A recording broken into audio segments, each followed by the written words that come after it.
Hinday, Hmm. bibigyan kita ng 100. Oh. Basta masagot mo yung itatanong ko. Oh. Usa.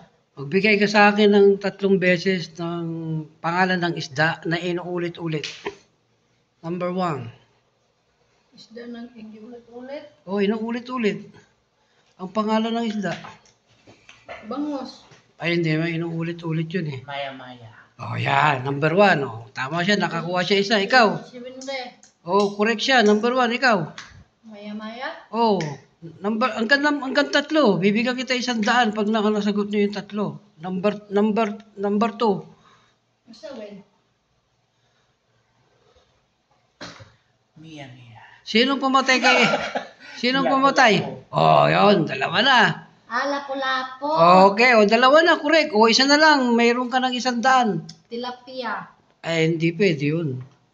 Basta inuulit-ulit. Katulad ng lapu-lapu, maya-maya, o inuulit-ulit. Isa pa. Isa na lang. Tilapia. Hindi. Hindi na ulit. Ano? Ha? Ano? Sige.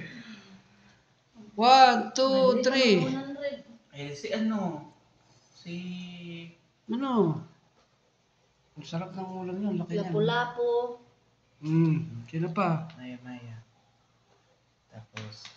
Isa. Duha na ang siran. Meron. Meron pa isa. Ha? Meron pa isa. Tagay siya. 100. Oo, tatagay kita. Basta masagot mo. Isa na nga lang eh. Basta na. Sagutin mo muna. Hindi... Tilapia. Ay, lapu-lapu. Maya-maya. Oo, isa pa. Isa na lang. Dalagang bukid. Talagang bukid. Di naman inuulit yun eh. Baka ba? Unsa ka? Unsa? Sirit na? Hindi pa. Hindi pa? 2 minutes na yung ating, ano, Bulig. bulig. Ay, alam ko na. Mm. Hito. Hindi na inuulit. Hindi na inuulit. Ano na? Sirit na. Bangos! Ay, paulit-ulit ka na lang. Hindi, bangus ka ng bangus dyan eh. Hmm? Bye-bye. Follow for more guys, hindi nila nasagot.